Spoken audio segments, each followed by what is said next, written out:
After registration, one receives temporary password with the user ID through mail and SMS, and now it's time for the enrollment. For this you have to go to the site www.dana-mind.com shown here, and as you scroll down you will see Launch AI button. Click on this and you will see the screen to put your user ID and the temporary password. Put the user ID of the student and the temporary password. Say sign in.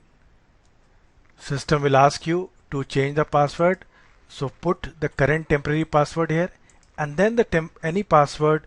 For sample sake I am putting 123456 and 12345. Change the password by saving it and then go to the course catalog, and this is where you will see various courses where one can locate its own course. In the course catalog you see all these courses. Now this student was for class 6, so this is for class 6.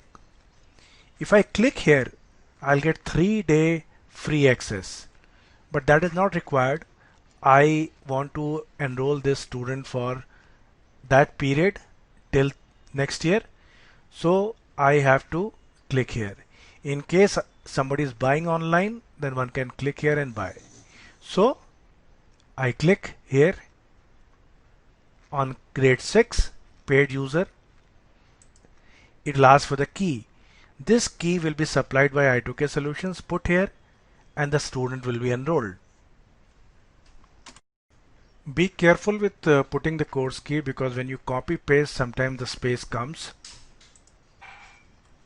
For example, if I have to enroll the student in this, then I have to select this only and ensure that right side space doesn't come, else you type it.